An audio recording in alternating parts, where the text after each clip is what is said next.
Hello again, everyone, and welcome back to another edition of Author Trivia. This will likely be our final author trivia, at least for now, as we've slowed down in getting submissions. But since we started this project over 2 years ago, we've had more than 300 authors submit questions to us. We've had many staff members contribute trivia questions, people in the local community. So it's been a fun project to do, but now things are slowing down a little. So what we've done is take the last few questions that we've had sitting around, put them into one trivia video, and hopefully you'll enjoy getting a chance to hear from these authors and their books. We have a couple different levels. We have some adult fiction, we have some YA, and I think there might even be a middle grade book thrown in there. So hopefully you enjoy the questions. Hopefully you find a couple of authors that you're interested in, and you'll be checking out their books at the Mercer County Library System. Hi, my name is Samantha Markham. I am the author of This May End Badly, which follows a senior named Doe at her boarding school as she enlists the help of her worst enemy's cousin in a fake dating scheme to stop the merger between their rival schools. My question for you today is, there's a bookstore called Roddy's Bookstore in the book, and it features a very famous armchair. And my question is, what color is that armchair?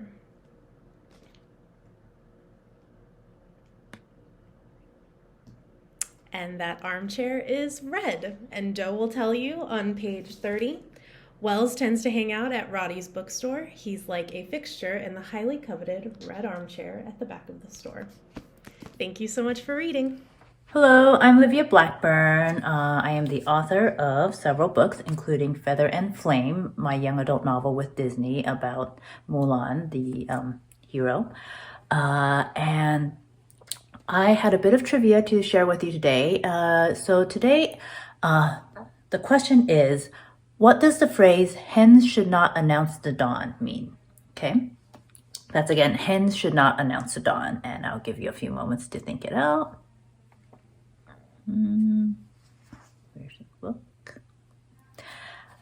Okay, so hens should not announce the dawn is a saying that means women should not be the ruler of a country. And the idea is that, roosters are supposed to announce the dawn, not hens. And so, as Mulan gets closer and closer to power, and, there's a chance that she might become empress, some people start objecting because she's a woman and they don't think she would be up to the task. So does she prove them wrong? To see, you'll have to read the book. Thank you so much. Hi, Mercer County. I'm Meg Wade Clayton, internationally best-selling author of 8 novels. I was a library kid who grew up into a library adult, and I'm so glad to be a part of this. My latest 2 novels, The Postmistress of Paris and The Last Train to London, are both inspired by real-life heroines of World War II. The Postmistress of Paris revisits the dark early days of the German occupation in France in a love story and a tale of high-stakes danger and incomparable courage about a young American heiress who helps artists hunted by the Nazis escape from war-torn Europe. The Last Train to London is a powerful pre-World War II era novel based on the true story of the Kindertransport rescue of 10,000 children from Nazi-occupied Europe and one brave woman who helps them escape. My trivia question for you is, what cities do the real-life heroines who inspired these novels come from? Tick-tock, tick-tock, tick-tock, tick-tock. The answers. The inspiration for The Postmistress of Paris is Chicago heiress Mary Jane Gould, who is not actually from Chicago itself, but rather from Evanston, a suburb to the north near where I grew up. And the inspiration for The Last Train to London is Dutch heroine Truus Weissmuller from Amsterdam in the Netherlands. Hi everyone, it's Amanda Rawson Hill, author of children's novels and picture books. And today I'm going to ask you about my latest novel, The Hope of Elephants. Here's the question. Every night, Cass and Jayla text each other something. What do they text each other and why?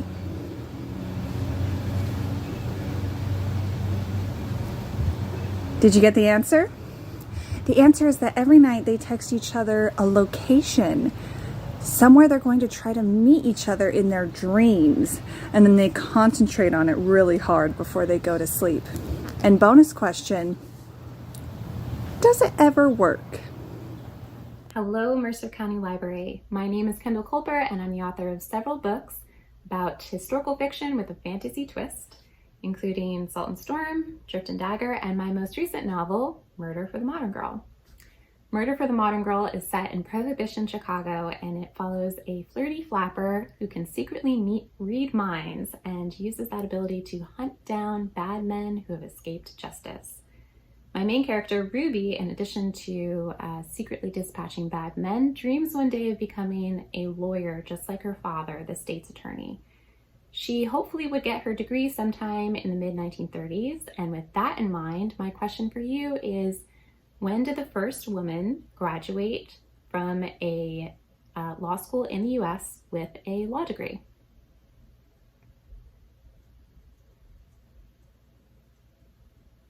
The answer is 1870. Ada Kepley graduated from what is now Northwestern University Law School. She got her degree in 1870, she passed the bar in the 1880s, and she went on to become a reformer focused on temperance and women's suffrage.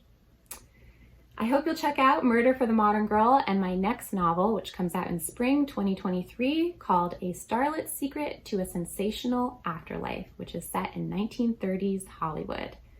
You can find more about my books and me, or just say hello, over at Instagram and Twitter at Kendall Culper. Thanks so much for watching.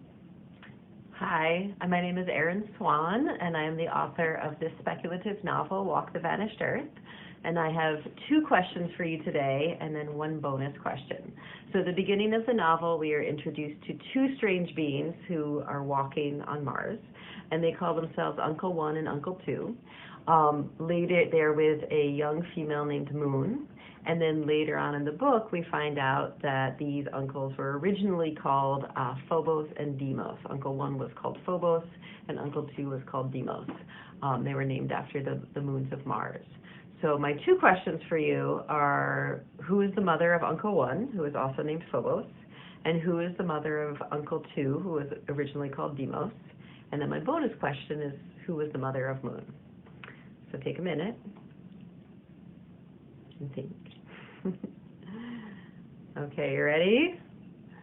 So Uncle 1's mother was Agnes, and Uncle 2's mother was Winona. Both of them were volunteers with the Red Star Project, which was seeking to populate Mars with some new kind of infants. And the bonus question is, who is the mother of Moon? And it is Penelope, who is one of the descendants of the original character that we're introduced to in chapter 1 of the book. So thank you so much for reading. Hi, hola. My name is Margarita Engel. I'm a Cuban-American author. I usually write verse novels, so they're long stories told entirely in poetry. And many of them, like my new one, Rimas Rebellion, are historical novels. This one is about the suffragists who fought for the right to vote in Cuba a little bit after women in the U.S. got the right to vote. It's dedicated to all girls because you have always deserved equal rights. And instead of reading a poem, I'm going to read the definition of the word mambisa, a woman who served as an independence fighter or battlefield nurse during Cuba's 3 wars for freedom from Spain. Las mambisas traveled on horseback through densely forested wilderness. Their courage and perseverance were legendary. Some went on to become suffragists during peacetime, when women organized clubs to demand voting rights. So in March, as you go into Women's History Month, I hope that you'll realize that all over the world, in each country, women had to fight for the right to vote separately within their own country. And the only way to gain the right to vote was to convince men who were in power to give them the right to vote. So it was really a challenge. In Rimas Rebellion, there are many other things that she's struggling for as well. She's a young girl. The book starts when she's 12.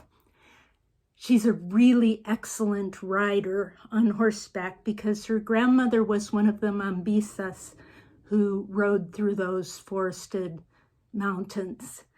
And my trivia fact is that I've always been horse crazy. I love horse books since I was a young girl, and I imagined that I could ride really well, but I couldn't. I didn't take lessons until I was in my 40s, and I finally got a horse when I was quite old, and I rode in a very slow drill team. And I actually won a slow riding race. I rode my horse slower than anybody else. Thank you. Gracias. Hopefully you enjoyed those questions. Hopefully you did well and you found a couple of authors that you'll be interested in checking out their books. Remember, you can go online, use our website, use the app, stop in at a branch. There's many different ways to get a hold of the books that these authors have just asked you questions about. Once again, thanks to all the authors over the last couple of years who've contributed. I also want to thank the staff members who have helped out. We've had many different staff members who have hosted these videos. And of course, we invite you to go online and check out many of the past author trivia videos that we've had over the years that you can check out. Once again, thank you very much. Remember, you can use our app or you can visit us online at mcl.org. Everyone have a great day.